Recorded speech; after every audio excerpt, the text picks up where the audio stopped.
I've already mentioned that local peaks might be much higher. If there are transmission constraints, some localities are going to experience higher prices. And the interesting thing about that is, if that's the case, even if you have transmission constraints, entrepreneurs will look at that locality and say, wow, prices are spending a lot of time at this locality at a high marginal cost, at a high price, because we're drawing in high marginal cost resources in this locality. Wherever that occurs, an entrepreneur can look at that and ask, is it worth building new peaking resources for that locality, or are we spending enough time at high marginal cost in that locality that we should build a new baseload facility in that locality? So you see how even with transmission constraints, there are going to be incentives to add capacity at localities according to this increasing marginal cost of serving the demand in that locality in the presence of transmission constraints. And often it's going to be much more cost effective to add capacity in the locality than to try to relax expensive transmission constraints. Even when system-wide capacity is plentiful, there might be opportunities to invest and make profits by relaxing constraints in local supply environments. So again, let's revisit the peaker versus baseload issue. Demand varies over the course of the day, over the seasons, as we've already mentioned, and you just wouldn't want to build a baseload plant to meet demand that lasts for only a few hours a day. Building and running a peaker would be the right decision. The peaker will run at 100% capacity, but only for a few hours a day. And in the end, over the course of a year, we have periods where the peaker runs enough to justify the capital investment, but it's not enough to justify adding a big new baseload power plant. A baseload power plant wouldn't be profitable and would drive marginal costs so low that not only would the peaker there wouldn't be an opportunity to make profits from the peaker unit, but if the price is not spending enough time up in the high marginal cost regions and we add a new baseload power plant, it'll drive the prices down so far that even the new baseload plant wouldn't make profits. So for short periods of high prices, it's only worth adding the peaker, and an investor wouldn't add a new baseload plant because its effect on prices would be so great that the plant wouldn't be able to make any money. So the signal that the price is sending, the amount of time the price is at in these high cost regions, that signal is sufficient to provide entrepreneurs and grid managers with the correct signals about whether they should build a smaller peaker unit, a baseload unit, or new renewables, whatever is the most cost-effective new source of supply. And again, this is the substance of the scarcity pricing story. By letting price reflect the marginal cost of the resources brought into the generation portfolio at different levels of demand, we're sending signals about the profitability all the way down the supply stack. High prices during this time make it more profitable for all these units.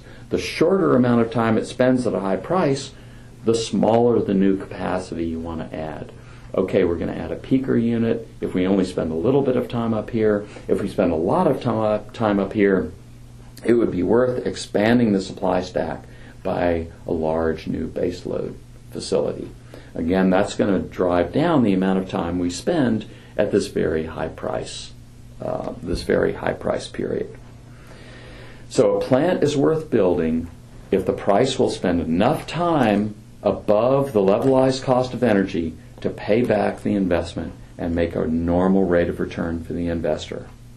And this is going to depend on not just whether we get to those high prices, but how much time we spend there. And allowing the price to reflect the marginal cost of the last plant brought into production to meet demand is what sends the signal all the way down the supply stack about where we need new capacity. And another point to emphasize again is this doesn't necessarily require a long-term contract. The scarcity pricing story says nothing about the contractual arrangements that we use to get there. And whether we depend on a long-term power purchase agreement, a long-term supply contract, is not a matter of whether we're using this scarcity pricing story. In fact, as I think we'll make clear later on, this scarcity pricing story is actually going to work best when there's a mix of long-term contracts and short-term trading of electricity, say on an exchange or in a power auction arrangement. There are going to be advantages to having a mix of resources. The scarcity pricing story does not depend on all this electricity being provided by any sort of particular contractual arrangement. Whether we choose a long-term contract or short-term trading is partly going to depend on the risk tolerance of the investors and how much the investor is willing to trade risk for a higher rate of return, which would be the case where you don't have a long-term power purchase agreement. Power purchase agreements shift risk around between the parties and help lower the risk to the party building the generator.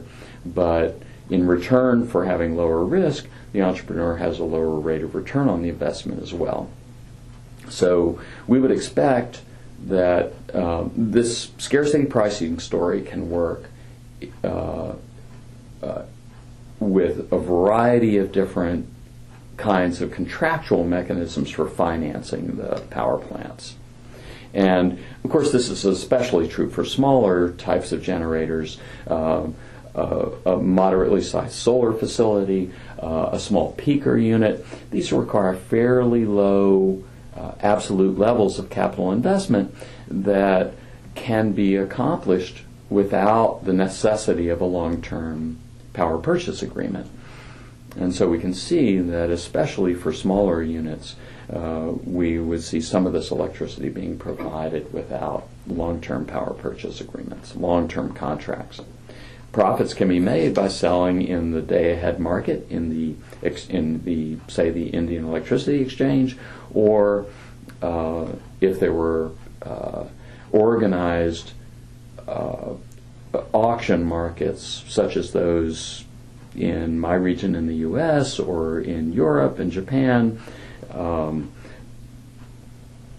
Many generators bid into these markets, generating resources that are not under long-term power purchase agreements. All right.